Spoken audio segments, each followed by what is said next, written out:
അസ്സലാമു അലൈക്കും വറഹ്മത്തുള്ളാഹി വബറകാതുഹു. ഹലോ ഫ്രണ്ട്സ്, എല്ലാവർക്കും പ്രവാചക ചരിത്രത്തിലേക്ക് സ്വാഗതം. സക്കരിയ അലൈഹിസ്സലാമിന്റെ കുട്ടിക്കാലത്തെക്കുറിച്ചോ യൗവനകാലത്തെക്കുറിച്ചോ ഉള്ള വിവരങ്ങളൊന്നും ഖുർആനിൽ നൽകിയിട്ടില്ല. അതിനാൽ പ്രവാചകന്റെ കഥ തുടങ്ങുന്നത് അദ്ദേഹത്തിന് വളരെയധികം പ്രായമായതിനു ശേഷമാണ്. സക്കരിയ നബി അലൈഹിസ്സലാം ഇസ്രായേലിലെ ഒരു പ്രമുഖ പ്രവാചകനായിരുന്നു.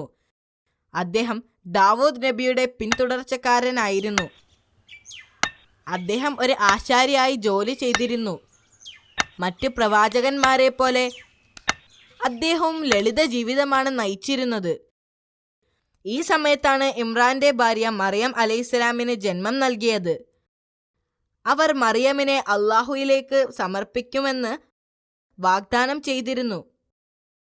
എന്നാൽ കുഞ്ഞു പിറന്ന ഉടനെ ഇമ്രാൻ മരണപ്പെട്ടു. കുഞ്ഞിന്റെ സംരക്ഷണവുമായി ബന്ധപ്പെട്ട് ബനി ഇസ്രായേലിൽ ഒരു തർക്കമുയർന്നു. പ്രവാചകൻ ഏറ്റെടുക്കുന്നതായിരിക്കും നല്ല മാർഗം എന്നവർ തീരുമാനിച്ചു. കാരണം അദ്ദേഹം അവളുടെ അമ്മാവനാണ്.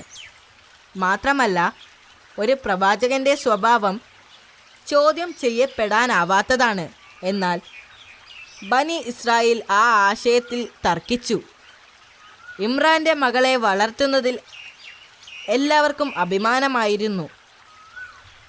അവസാനം ഈ വിഷയത്തിൽ എല്ലാവർക്കും സമ്മതമായ ഒരു തീരുമാനമെടുക്കാൻ ആളുകൾ സമ്മതിച്ചു.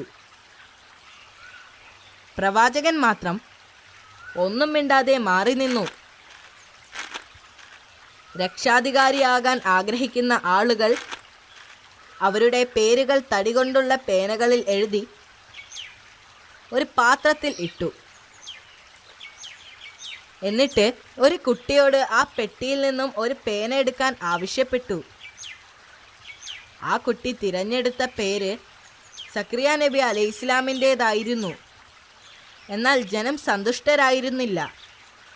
അവരിൽ പലരും അതൊന്നുകൂടെ ആവർത്തിക്കാൻ ആവശ്യപ്പെട്ടു. തവണ അവർ അവരുടെ പേരെഴുതി പേനകൾ പുഴയിലേക്കെറിഞ്ഞു. ഒഴുക്കിനെതിരെ നീങ്ങുന്ന പേനയുടെ ആൾ മറിയമിൻ്റെ സംരക്ഷകനായിരിക്കുമെന്ന് അവർ തീരുമാനമെടുത്തു. അത്ഭുതം! എല്ലാവരുടെ പേനയും നദിയുടെ ഒഴുക്കിനനുസരിച്ച് ഒഴുകിപ്പോയി. എന്നാൽ പ്രവാചകന്റെ പേന മാത്രം ഒഴുകിപ്പോവാതെ അവിടെ നിന്നു. എന്നാൽ ജനങ്ങൾ ഇതുകൊണ്ട് സന്തുഷ്ടരായിരുന്നില്ല. അവർ ഒരിക്കൽ കൂടി ഇത് ആവർത്തിക്കുവാൻ ആവശ്യപ്പെട്ടു. ഇത്തവണ അവരാവശ്യപ്പെട്ടത് ഒഴുക്കിനനുസരിച്ച് ഒഴുകുന്ന പേനയുടെ അവകാശിയായിരിക്കും വിജയിക്കുന്നത് എന്നാണ്. അവർ അവരുടെ പേനകൾ നദിയിലേക്ക് എറിഞ്ഞു. വീണ്ടും പ്രവാചകൻ വിജയിച്ചു. പ്രവാചകന്റെ പേന ഒഴുക്കിനനുസരിച്ചും മറ്റുള്ളത് വിപരീത ദിശയിലും നീങ്ങി. അത് അള്ളാഹുവിൻ്റെ അനുഗ്രഹമാകുന്നു. ജനങ്ങൾ പലതും ആസൂത്രണം ചെയ്യുന്നു, പക്ഷേ അള്ളാഹു ഉദ്ദേശിച്ചതെന്താണോ അത് നടപ്പാക്കുന്നു. മറ്റു മാർഗങ്ങളൊന്നുമില്ലാതെ പ്രവാചകന് മറിയമിൻ്റെ സംരക്ഷണം ഏൽപ്പിച്ചു കൊടുത്തു. മറിയമും അള്ളാഹുവിൻ്റെ വിശ്വസ്ത അനുയായിയായി വളർന്നു. അവർ കുട്ടിയായിരുന്നപ്പോൾ തന്നെ എപ്പോഴും പ്രാർത്ഥനയിലായിരുന്നു. അവർ ആളുകളിൽ നിന്നകന്ന് ഒറ്റയ്ക്കാണ് താമസിച്ചിരുന്നത്.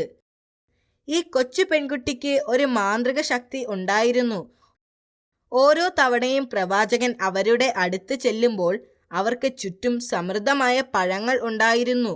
ഞാൻ പഴങ്ങൾ കൊണ്ടുവന്നിട്ടില്ല, അപ്പോൾ ഈ പഴങ്ങൾ എവിടെ നിന്ന് വന്നു എന്ന് ഓർത്ത് അദ്ദേഹം ആശ്ചര്യപ്പെട്ടു. വിചിത്രമായത്, അവരുടെ മുമ്പിലുള്ള പഴങ്ങൾ ആ കാലാവസ്ഥയിലുള്ളതായിരുന്നില്ല. എന്നാൽ അവ എപ്പോഴും പുതുമയുള്ളതാണ്. ഈ പഴങ്ങൾ എവിടെ നിന്നാണ് വരുന്നത്? അദ്ദേഹം അവരോട് ചോദിച്ചു. ഇത് അള്ളാഹുവിൽ നിന്നാണെന്ന് മറുപടി പറഞ്ഞു. പ്രവാചകൻ തൻ്റെ പാരമ്പര്യത്തിൽ തുടരാവുന്ന ഒരു കുട്ടിക്ക് വേണ്ടി ആഗ്രഹിച്ചു. അപ്പോൾ അദ്ദേഹത്തിന് 90 വയസ്സായിരുന്നു. അദ്ദേഹത്തിൻ്റെ ഭാര്യയും അതേപോലെ ആയിരുന്നു. തൻ്റെ നാഥനിൽ അങ്ങേയറ്റത്തെ പ്രതീക്ഷ അർപ്പിച്ചുകൊണ്ട് അദ്ദേഹത്തിൻ്റെ കാലശേഷം ഇസ്ലാം മതം പ്രചരിപ്പിക്കുന്നതിനും ഇസ്ലാമിക സന്ദേശങ്ങൾ ജനങ്ങളിൽ എത്തിക്കുവാനും അദ്ദേഹത്തിന് ഒരു കുഞ്ഞിനെ നൽകാൻ അദ്ദേഹം അള്ളാഹുവിനോട് പ്രാർത്ഥിച്ചു. അള്ളാഹു അദ്ദേഹത്തിന്റെ പ്രാർത്ഥനയ്ക്ക് ഉത്തരം നൽകി. ഒരു ദിവസം പ്രവാചകൻ പ്രാർത്ഥിച്ചു കൊണ്ടിരിക്കുമ്പോൾ ഒരു സന്തോഷ വാർത്തയുമായി മലക്കുകൾ അദ്ദേഹത്തിന്റെ അടുത്തു വന്നു. അങ്ങയുടെ ഭാര്യ ഒരു ആൺകുഞ്ഞിന് ജന്മം നൽകും. അവർ ഒരു പ്രവാചകനായി തീരുകയും ചെയ്യും. അങ്ങയുടെ മകന് യഹ്യ എന്ന് പേര് വിളിക്കണം. അവന് യഹ്യ എന്ന പേര് അള്ളാഹു സുബ്ഹാനഹു വ തആല നേരിട്ട് വിളിച്ചതാണ്. മാത്രമല്ല, മാനവ ചരിത്രത്തിൽ ഇങ്ങനെയൊരു പേര് നിലനിന്നിട്ടില്ല. ഈ സന്തോഷ വാർത്ത കേട്ട് പ്രവാചകൻ അമ്പരന്നു. അദ്ദേഹം മലക്കുകളോട് പറഞ്ഞു, എനിക്കെങ്ങനെ ഒരു മകനുണ്ടാവും? എന്റെ ഭാര്യ വന്ധ്യയും എനിക്കാണെങ്കിൽ പ്രായവുമായി. അള്ളാഹു ഉദ്ദേശിക്കുന്നത് നടപ്പാക്കുക തന്നെ ചെയ്യുമെന്ന് മലക്ക് പറഞ്ഞു. നിങ്ങൾ എനിക്കൊരു ദൃഷ്ടാന്തം കാണിച്ചു തരാമോ? അദ്ദേഹം മലക്കിനോട് ചോദിച്ചു. മലക്ക് മറുപടി പറഞ്ഞു, നിങ്ങൾക്ക് 3 ദിവസത്തേക്ക് ആംഗ്യ ഭാഷയിലല്ലാതെ ആരോടും സംസാരിക്കാൻ കഴിയില്ല. നീ നിന്റെ രക്ഷിതാവിനെ എപ്പോഴും ഓർക്കുകയും വൈകുന്നേരവും രാവിലെയും അള്ളാഹുവിനെ സ്തുതിക്കുകയും ചെയ്യുക. അദ്ദേഹത്തിന് സംസാരിക്കാൻ പറ്റില്ലെന്ന് അദ്ദേഹം മനസ്സിലാക്കി.